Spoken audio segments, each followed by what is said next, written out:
Hi, I'm Willis Lamb. A few folks asked me if I'd videotape the restored traffic signals in my collection, so here we go.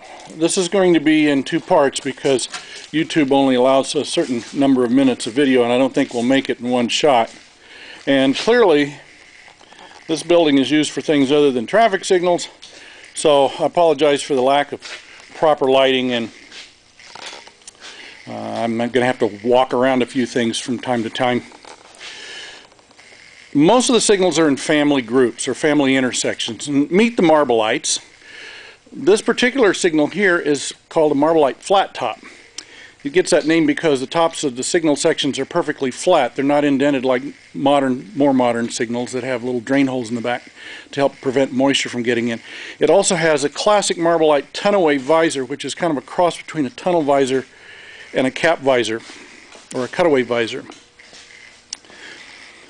The signal on the left is a 1970s vintage Marble-ite. It's the last aluminum Marble-ite that was made. Marble-ite did not go into the plastic traffic signal business.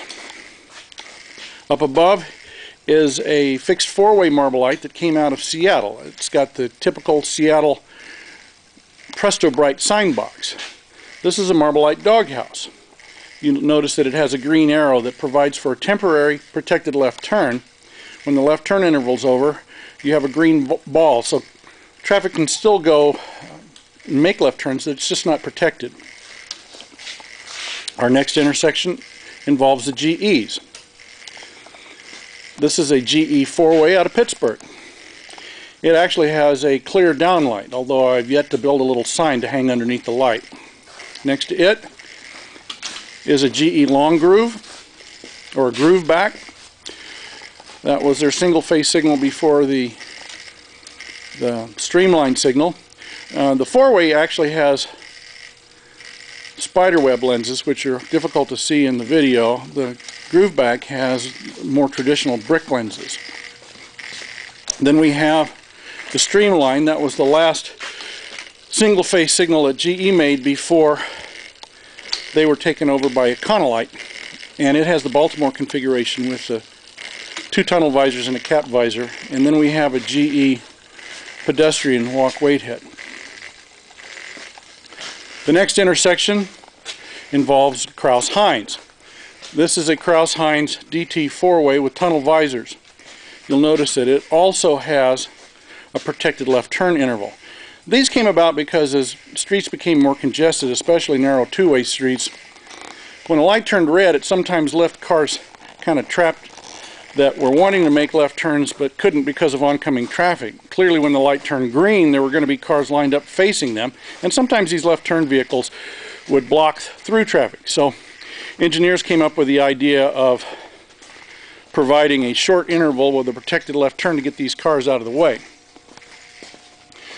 Unfortunately, if you weren't an aware driver, you would sometimes expect that you had a fairly continuous protected left turn, which is why later they went to also require the yellow arrow indication at the end of the left turn sequence. Now this is a Type M four-section single-face head that also has a left turn arrow.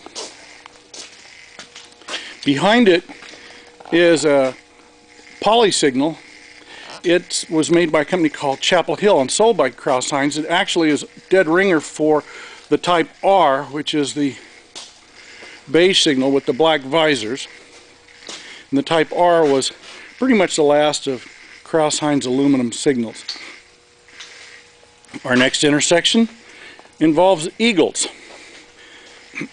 This is an Eagle-Lux four-way, and it was originally in Fort Worth, or the Fort Worth area, and it still has a few of the old lettered or command type lenses in it. Someday I'd love to completely outfit this signal with commands.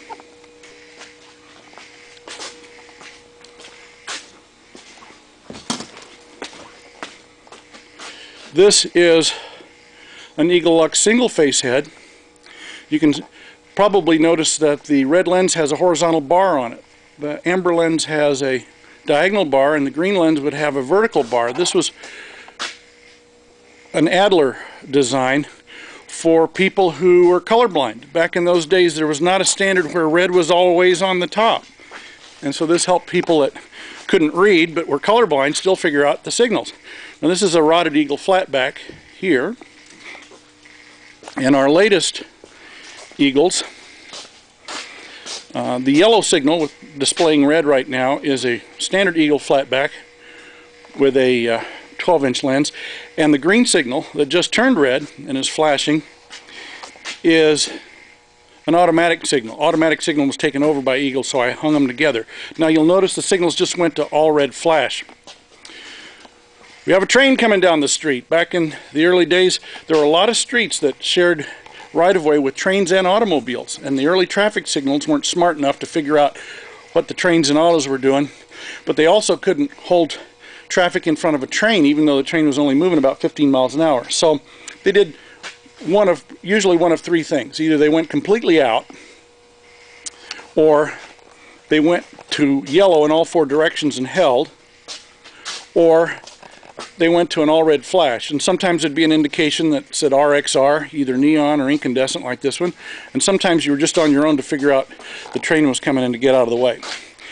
On the back wall here we have a Alusig made by Eagle on the right, and then the 5-section signal is a Durasig, which is a poly version, and you can see it also has the protected left turn interval. This signal would hang on the left of the intersection on a pole, while a doghouse would be used if it was suspended over traffic because it would be shorter. We're going to continue to part 2, which are some of the smaller or less known signal manufacturers.